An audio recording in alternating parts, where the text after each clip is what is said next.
Hello learners, welcome to SG Academy. अगर हमारे videos आपकी स्टडीज में हेल्प कर रहे हैं तो हमारे वीडियोस को लाइक और शेयर करें तथा चैनल को सब्सक्राइब करें। In case of any query feel free to write at shaurya13@gmail.com। ये मेमोरी मैनेजमेंट पार्ट 11 है। पार्ट 10 में हमने देखा था डिमांड पेजिंग, वर्चुअल मेमोरी और पेज रिप्लेसमेंट की जरूरत क्यों होती है। इस लेक्चर में हम देखेंगे पेज रिप्लेसमेंट एल्गोस क्या होते हैं, जैसे first in first out, optimal page replacement algorithm, least recently used page replacement algorithm और उनसे रिलेटेड कुछ सॉल्व्ड एग्जाम्पल जो क्वेश्चन पेपर के पॉइंट ऑफ व्यू से बहुत ही इंपॉर्टेंट हैं। जैसा हमने लास्ट लेक्चर में डिस्कस किया था कि अगर हमारे पास मेन मेमोरी में कोई भी फ्री फ्रेम नहीं है, दैट मीन्स हमें किसी एग्जिस्टिंग पेज को रिप्लेस करना पड़ता है, जो नया पेज हम मेमोरी में लाना चाहते हैं उसके लिए। तो अगर आप देखें तो यहाँ स्टेप 1 शो कर रहा है कि एक विक्टिम पेज जिसे हमने किसी एल्गोरिथम के बेसिस पे सेलेक्ट किया है, जो हम आगे डिस्कस करेंगे, उसको जब भी हम स्वैप आउट करते हैं तो उसकी जगह पर हम डिजायर्ड पेज को सेकेंडरी से लोड करते हैं। ना जब भी इस तरीके का रिप्लेसमेंट होता है तो जिस प्रोसेस के लिए हम ये सब कर रहे हैं उसकी वैलिड इनवैलिड बिट और उसके करस्पॉन्डिंग जिन पेजेस को हम हटा रहे हैं या जिनको लेकर आ रहे हैं उनके करस्पॉन्डिंग फ्रेम्स की एंट्री भी पेज टेबल में चेंज होती है। अगर आप देखें तो यहाँ पर एक पेज के लिए एंट्री इनवैलिड सेट हो रही है, जो पेज स्वैप आउट किया गया है, और उसके लिए जो असाइंड फ्रेम है उसमें 0 यानी कि कोई वैल्यू वहां से हटा दी गई है। यहाँ पर आप ब्लैंक भी पुट कर सकते हैं।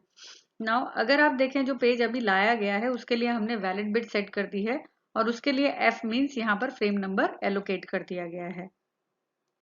Now here is the page in the frame replacement algorithms. Frame allocation algorithm is one in which we decide in which manner we'll allocate the free frames to the processes. As we know कि memory में हम more than one process रखते हैं, तो क्या हम सारे processes को equal number of free frames allocate करेंगे या फिर प्रोसेस के साइज के हिसाब से हम उसे फ्री फ्रेम एलोकेट करेंगे, या थर्ड ऑप्शन भी है हमारे पास कि क्या हम प्रोसेस की प्रायोरिटी के हिसाब से मेमोरी में उसको फ्रेम एलोकेट करते हैं। दैट मीन्स क्या अगर हम एक प्रोसेस को 5 फ्रेम दे रहे हैं तो क्या हम सारे प्रोसेसेस को 5 फ्रेम देंगे। अगर ऐसा नहीं है तो हम साइज या प्रायोरिटी के ऑर्डर में डिफरेंट डिफरेंट काउंट फ्रेम्स का एलोकेट करते हैं डिफरेंट प्रोसेसेस को। Now which frame to replace means page replacement algo की जब भी जरूरत पड़ती है, जब भी उसे कॉल किया जाता है, then we have to decide, we have to select the frame from which we can replace the page. Now next is the page replacement algorithm. जब भी हम पेज रिप्लेसमेंट एल्गोरिथम की पहली रिक्वायरमेंट ही है कि हमें लोएस्ट पेज फॉल्ट रेट चाहिए, चाहे हम किसी पेज को पहली बार एक्सेस कर रहे हों या उसके मल्टीपल रिक्वायरमेंट आ रहे हों। नाउ जब भी हम किसी एल्गोरिथम को इवेलुएट करते हैं, जो हम आगे डिस्कस करेंगे, तो हम एक मेमोरी स्ट्रिंग में उस एल्गोरिथम की परफॉर्मेंस को जज करते हैं। नंबर ऑफ फॉल्ट्स, जो पेज फॉल्ट्स हैं, जिस एल्गोरिथम में कम होते हैं हम उस एल्गोरिथम को बेस्ट एल्गोरिथम कहते हैं।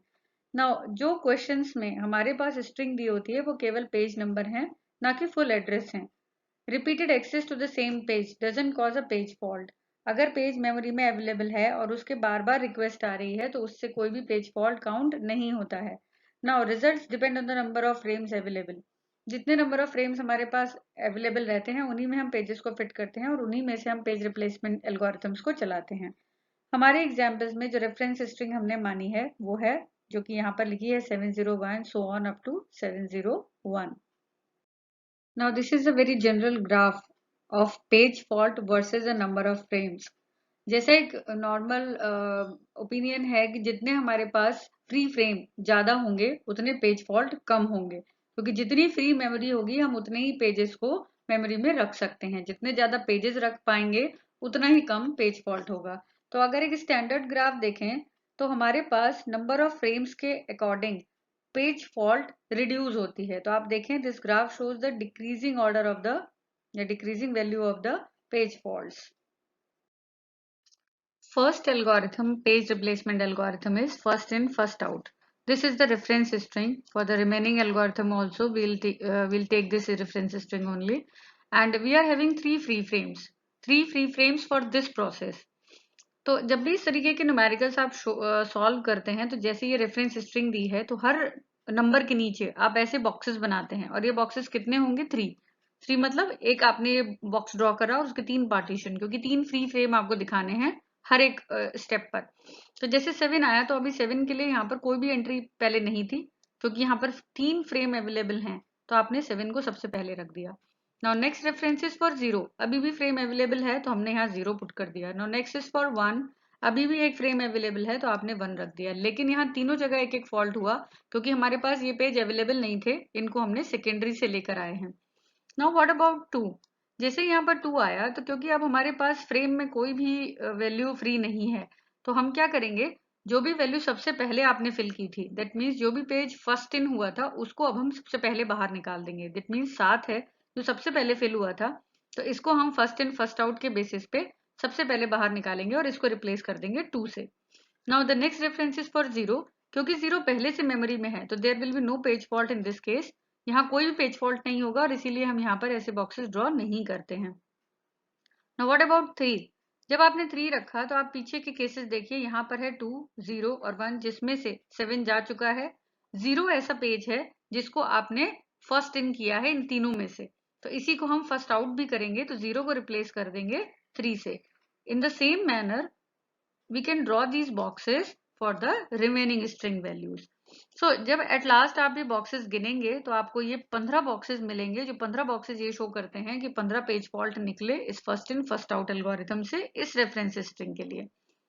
दिस मीन्स कि अगर हम इस रेफरेंस स्ट्रिंग को 3 फ्री फ्रेम से बनाना चाहते हैं, एलोकेट कराना चाहते हैं इन पेजेस को, तो हमारे पास 15 पेज फॉल्ट होंगे फीफो एल्गोरिथम से। पेज फॉल्ट मतलब ये जो बॉक्सेस आपने ड्रॉ किए हैं यही आपके पेज फॉल्ट शो करते हैं ना। हम इन पेजेस को ट्रैक कैसे करते हैं, तो उसके लिए सिंपल है, आप यहाँ एक फीफो क्यू बना लीजिए। जब भी कोई प्रोसेस आता है उसको इस फीफो क्यू में रख दीजिए, तो उससे आपको ये पता लग जाएगा कौन सा प्रोसेस सबसे पहले आया था, उसके बाद कौन आया था। In the same manner you can maintain the order. Now there is one effect in FIFO algorithm which is known as Belady's effect. तो इसको आप, ये क्या इफेक्ट है, तो इसको शो करने के लिए मैंने यहाँ पर एक दूसरी स्ट्रिंग ली है 1 2 3 4 एंड सो ऑन। बेलेडी इफेक्ट क्या है, जैसे आपने प्रीवियस स्लाइड में देखा कि हमारे पास, और एक अब आप समझ भी सकते हैं क्योंकि आप एक एग्जाम्पल भी देख चुके हैं, कि जिस तरीके से हमारे पास फ्री फ्रेम अवेलेबल होते हैं, जितने ज्यादा फ्री फ्रेम अवेलेबल होंगे, जनरल ओपिनियन इज कि उतने कम पेज फॉल्ट होने चाहिए। लेकिन कभी कभी first in first out condition में एल्गोरिथम में कुछ ऐसा सिनेरियो बनता है कि आप नंबर ऑफ फ्रेम्स बढ़ाते हैं तो पेज फॉल्ट बढ़ जाते हैं, इसको ही आप बेलेडी एनोमली कहते हैं। अब ये क्या है इसको हम देखते हैं आगे, जैसे हमने ये एग्जाम्पल कंसीडर किया है, इसी से हम इस बेलेडीज इफेक्ट को देखेंगे कि ऐसा क्या है इसमें, क्यों फीफो में ये इफेक्ट आता है। This slide shows the Belady's effect. This is our considered example 1 2 3 and so on up to 4 5. Now you can very well see that when we are having 3 free frames, then the page faults are 9, 1 2 3 4 5 6 7 8 and 9। जब हमारे पास free frames 4 दिए गए इसी example को solve करने के लिए with the help of FIFO concept, then you can see the page faults are 10 4 and 5 6 7 8 9 and 10 हमारे पास पेज फॉल्ट्स रहे। तो नॉर्मल फिनोमिना क्या कहता है कि अगर फ्रेम्स बढ़ रहे हैं तो पेज फॉल्ट कम होने चाहिए, लेकिन बेलेडी इफेक्ट क्या कहता है, क्योंकि ये सिर्फ फीफो में मिलता है, बेलेडी इफेक्ट क्या कहता है कि जैसे ही हमारे पास फ्रेम्स बढ़ते हैं तो in some cases, not in every case, in some cases it may possible that the page fault will also increase by increasing the number of free frames. Now you can see this graph and compare it with the previous graph in which this line shows the decrement in the number of page fault. Here you can see जब हमने 3 assign किए थे तो value 9 थी ऊपर example में ही, जब हमने 4 फ्री फ्रेम लिए तो वैल्यू बढ़कर 10 हो गई, 5 करने पर ये वैल्यू वापस आ जाती है, वापस मतलब डाउन हो रही है। तो दिस पॉइंट जहां पर सडन हाइक हुआ नंबर ऑफ फ्री फ्रेम्स बढ़ाने पर फ्रेम पेज फॉल्ट्स में, नंबर ऑफ पेज फॉल्ट्स में, तो उसको हम बेलेडीज इफेक्ट कहते हैं, जो फीफो एल्गोरिथम में देखने के लिए मिलता है। Second page replacement algorithm is optimal algorithm. जैसा कि इसके नाम से ही पता लग रहा है, जो सोल्यूशन ये देता है, जितने नंबर ऑफ पेज फॉल्ट ये देता है, बाकी एल्गोरिथम के रिस्पेक्ट में ऑप्टिमल सोल्यूशन होता है, मतलब बेस्ट आउटपुट देता है। But there are some drawbacks of this algorithm too, so let's see what are these. Now सबसे पहले आप देखें कि हमारे पास फिर वही रेफरेंस स्ट्रिंग है जिसे हमने पिछली बार कंसीडर किया था। 3 ही हमारे पास फ्री फ्रेम है, लेकिन यहाँ पर पेज रिप्लेसमेंट या पेज सेलेक्ट करने का जिसको हम रिप्लेस कर रहे हैं वो मेथड चेंज हो जाता है। शुरू के 3 पेजेस के लिए कोई चेंज नहीं है, 7 आया, देन 0 आया एंड देन 1 आया। जब तक आपके पास फ्री फ्रेम रहते हैं कोई प्रॉब्लम नहीं है, बट जैसे ही आपके पास ऐसा पेज आता है जिसके लिए अब आपके पास फ्री फ्रेम अवेलेबल नहीं है, तो हम क्या करते हैं, फ्यूचर स्ट्रिंग को देखते हैं। फ्यूचर स्ट्रिंग मतलब जो आगे का पोर्शन है उसको, पीछे प्रीवियस पेजेस ना देख के हम आगे वाले फॉरवर्ड स्ट्रिंग देखते हैं।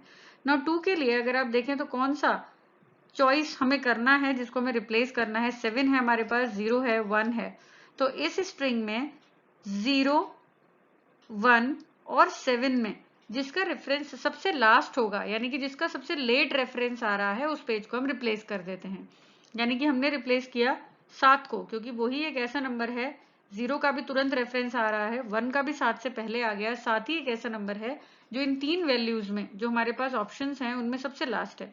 तो हमने 7 को रिप्लेस कर दिया 2 से, तो आपके पास 2 है, 0 है और 1 है। 0 के लिए कोई पेज फॉल्ट नहीं होगा, तो हम कोई बॉक्स ड्रॉ नहीं करेंगे।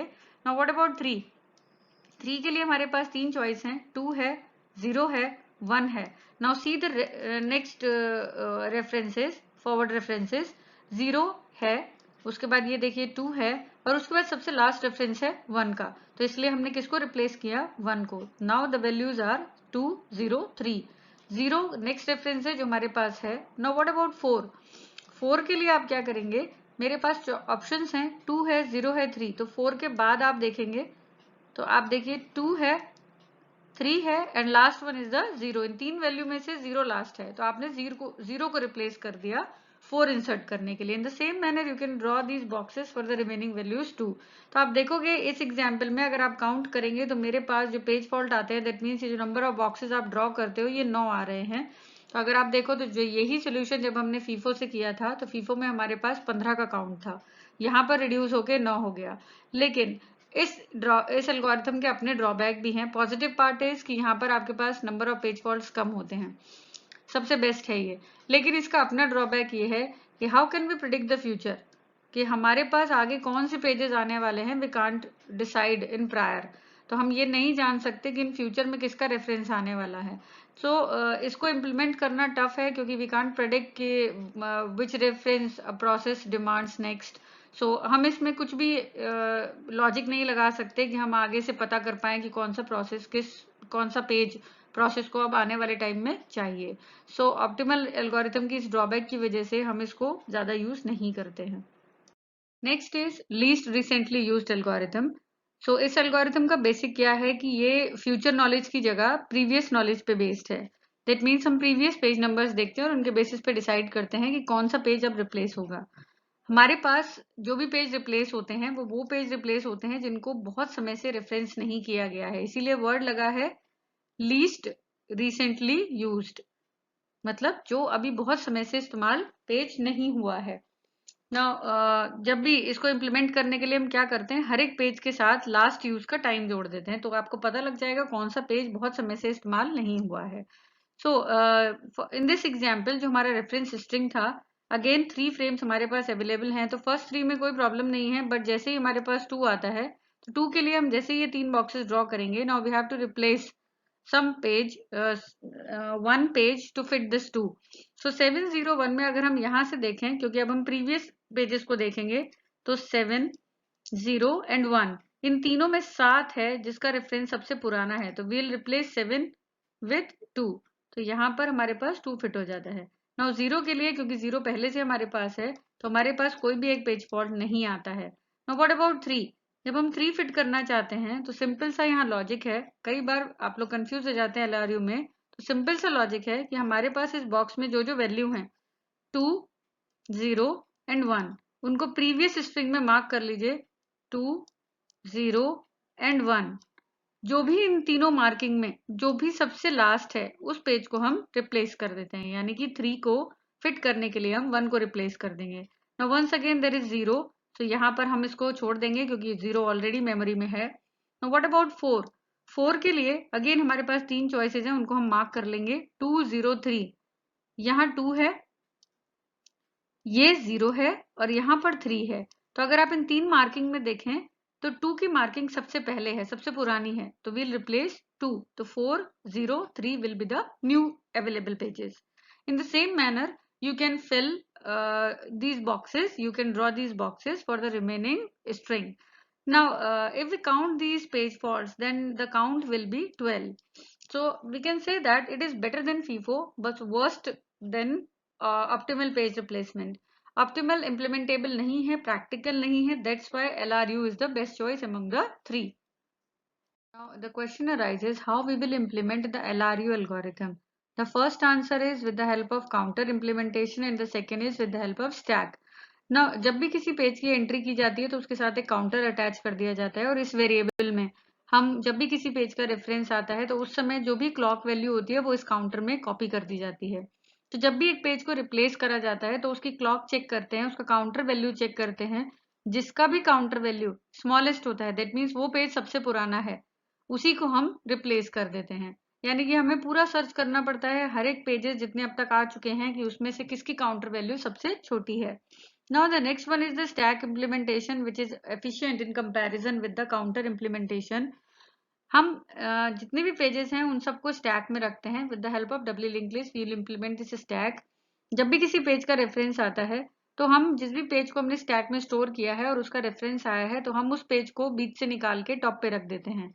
इसका मतलब हमें मैक्सिमम 6 पॉइंटर ऐसे होंगे क्योंकि डब्ल्यू लिंक लिस्ट है, फॉरवर्ड एंड बैकवर्ड दोनों पॉइंटर आपको चेंज करने होते हैं। तो 6 पॉइंटर आपको चेंज करने होंगे जब भी आप किसी वैल्यू को टॉप पर फिट करते हैं। ये एक्सपेंसिव है क्योंकि हर बार पॉइंटर बहुत ज़्यादा चेंज होते हैं, बट हर समय आपको एक वैल्यू बिना सर्चिंग के मिलती है जिसको आप इमीडिएटली पेज को जिस पेज को आप रिप्लेस कर सकते हैं। यानी कि जो पेज बॉटम में है वो पेज ऐसा होगा जिसके लिए रेफरेंस सबसे पुराना रहा होगा, जो लीस्ट रिसेंटली यूज्ड है। तो आप डायरेक्टली बॉटम वाले पेज को निकाल के उसको उसके नंबर को पेज को नए पेज से रिप्लेस कर सकते हैं। Now the important thing is जैसा आपने पहले भी डिस्कस कर लिया कि एलआरयू और ऑप्टिमल दोनों ही जो स्टैक दोनों ही जो केसेस हैं ये बेलेडी इफेक्ट से फ्री होते हैं। यानी कि बेलेडी इफेक्ट सिर्फ फीफो में देखने के लिए मिलता है। स्टैक मेथड को इस डायग्राम में शो किया गया है। यहाँ पर दो टाइमिंग है, time A and time B. ये दो स्टैक डायग्राम शो किए गए हैं। सेम स्टैक हम मेंटेन करते हैं। Stack before A that means यहाँ तक की स्टैक आपको शो की गई है, तो 4 7 0 1 2 these are the stack values and 2 is at the top. Now जब 7 का रेफरेंस आता है तो मेरे पास 7 को हम स्टैक में से निकालते हैं और यहाँ टॉप पर फिट कर देते हैं। ना अब जब भी मेरे पास पेज रिप्लेसमेंट की जरूरत होती है, पेज रिप्लेसमेंट मतलब कि मुझे अब कोई भी फ्री फ्रेम नहीं मिल रहा है नेक्स्ट वैल्यू को फिट करने के लिए, देन मेरे पास स्टैक की जो भी लास्ट वैल्यू है वो मेरे पास एलआरयू में अप्रोप्रिएट वैल्यू है जिसको मुझे डायरेक्टली बॉटम से उठाना है स्टैक के और उस पेज को मुझे इनकमिंग पेज से रिप्लेस कर देना है। ना हम काउंटिंग बेसिस पे भी पेज रिप्लेसमेंट एल्गोस डिजाइन कर सकते हैं। हम हमेशा जितनी बार भी एक पेज रेफरेंस हो रहा है उसके साथ एक काउंटर लगाएं जो काउंट स्टोर करे जितनी बार भी एक पेज रेफरेंस होता है। जैसे एक इसी पे बेस्ड एक एल्गोरिथम है least frequently used, LFU means जिस भी पेज का काउंटर यानी कि जो सबसे कम इस्तेमाल हुआ है पेज काउंटिंग में तो उसको हम रिप्लेस कर देते हैं। Next is the most frequently used. ये एल्गोरिथम इस आर्ग्यूमेंट पे बेस्ड है कि जो अभी अभी पेज आया है उसका आने वाले टाइम में ज्यादा इस्तेमाल हो सकता है, इसीलिए जिनका काउंट अब बढ़ चुका होता है उन पेजेस को हम रिप्लेस कर देते हैं। Now the important thing is this slide has been shared with you for the knowledge base only. Neither MFU nor LFU replacement is very common. ये दोनों ही यूज में नहीं आते हैं, but for the knowledge sake I have shared this slide with you. Now this is a solved example of LRU paging replacement scheme. Now in this scheme, we are having the memory references from a 460 words program. Now see these values 10, 11, 104. These are not the page number references. Basically these are the addresses which lie within the range of a page. So अगर हम देखें तो यहाँ पर 460 words का ये programme है। एक ऑप्शन और आपके पास दिया है कि जो पेज साइज है वो 100 वर्ड्स का है। इसका मतलब मुझे पहले रेफरेंस स्ट्रिंग बनानी है, उसके ऊपर LRU लगाना है। तो रेफरेंस स्ट्रिंग बनाने के लिए हमारे पास एक छोटा सा लॉजिक है यहाँ पे। अगर आपने इस लॉजिक को यूज कर लिया then only you can solve the numerical. अगर आप देखें तो 10, 11 और यहाँ तक रेंज जो जा रही है वो 458, 364 इस तरीके के वर्ड्स भी आ रहे हैं। तो अगर आप देखें इस डायग्राम को, तो यहाँ पर हमने क्या किया है कि रेफरेंस स्ट्रिंग निकालने के लिए मुझे एक रेंज बनानी पड़ेगी एड्रेसेस की। तो 0 से, क्योंकि पेज साइज है 100 वर्ड्स का, तो 0 से 100 तक पहला पेज बनेगा, 101 से 200 तक दूसरा बनेगा, एंड 201 से 300 तक तीसरा पेज बनेगा, and so on. On the basis of this diagram, now we can design our reference string. 10, page number 1. 11, page number 1. 104, page number 2. 170, page number 2. So you can see I have find out the complete reference string on the basis of this division. Now, this is a simple example of LRU now. LRU में क्योंकि page का size 100 word है और आपको यहाँ दिया है कि find the number of page faults for the above reference string, assuming 200 words primary memory is available to the program using the LRU page replacement algorithm. That means directly page frame का count न देके आपको ये कहा है कि 200 word की primary memory available है और 100 वर्ड का एक पेज है।